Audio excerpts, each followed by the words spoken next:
Thank you, Clay, and thank you, because Clay started the clapping. Thank everyone for having me here.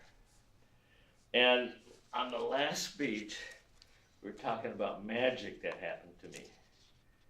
And the magic was patches. Remember patches? And quilting. Well, what happened is I just finished 1,000 videos. I put YouTube, it has 1,000 videos, and I was absolutely fantastically happy. 4 years worth of work, 1,000 videos. And I was lucky enough to have just interviewed my co-host, Angie Sanger, who's on Midwest, TV for the country. And I got one of her new songs that she just recorded. I put it on. She's already got about 500 hits on it.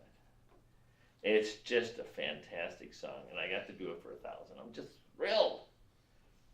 But I said, what is the next thing? I want to get something really great going, because I had 4 years of a radio show. I just finished 208 stories that I had told individually, and had a radio show each week with a different subject. So of these 208 things, what I did it for was so that I could show people their life isn't one little incident in their life, or one little story, or I have one thing that happened in my life. I got to look over 5 people and see President Kennedy. No, it's every day. Our life is everyday stories. So I wanted to tie this whole thing together. And here I am in Paducah, this wonderful, wonderful city, with a whole group of new friends. I said, how am I going to tie this whole thing together? And I looked and I said, I don't know. And then I had a friend right here, Kevin Davis. And he was talking to me about the quilting and us being the quilt capital. And I had other people show me on.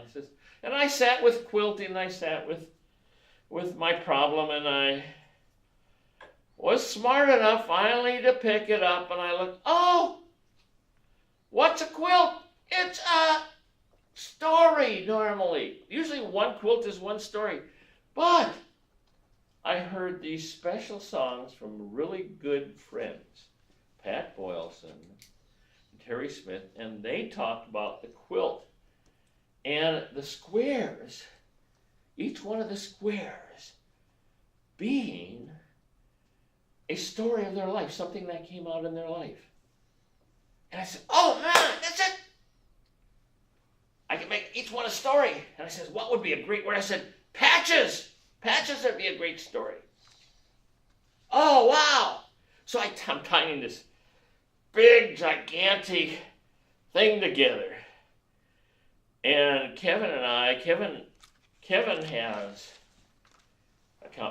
a process or project that he's going into for doing a newspaper. Is it a newspaper, Kevin? It's a publication. Publication.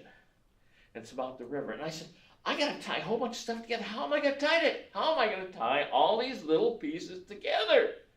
And I says, Old Men Stories. Well, Old Men Stories, what does that tie in? I says, well, one thing is nice about Old Men Stories is it's weird. And that one woman in the world is an old man.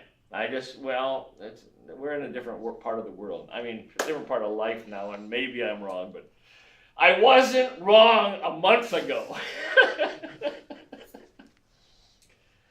And so, in life, I looked and I said, Old Man Story is really cool. Now, I put an old women's story system up, and you know how many volunteers I got? And I asked a lot of women.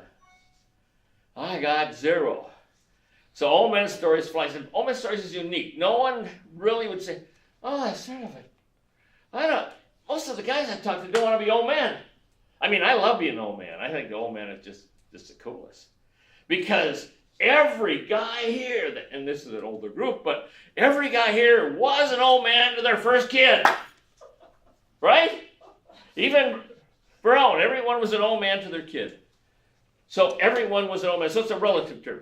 Now, I wanted to tie the old men together, and I said, tie all these things. So I said, now what I'm going to have, this is what I just thought about, is old men, I said, old men entertainment group. And I looked, and I said, old man entertainment group. Now, that sounds as interesting as vomit. So I said, what would be more fun? What would be a greater word for me? And I said, Old Man's Entertainment Empire. So that's what we're going to have. Old Man's Stories Entertainment Empire. Why not go big? And we're just going to have fun with Empire. Now, I had another experience 2 days ago with just another added, absolutely magic moment in my life. I went all the way to Bristol, Tennessee. And Bristol, Tennessee is east, whichever direction that is from here. I went east. And I had a phenomenal journey. I came up with about 10 great stories, and I lived through it. So I was absolutely wonderful. But I met a fellow there by the name of Tennessee LaRue.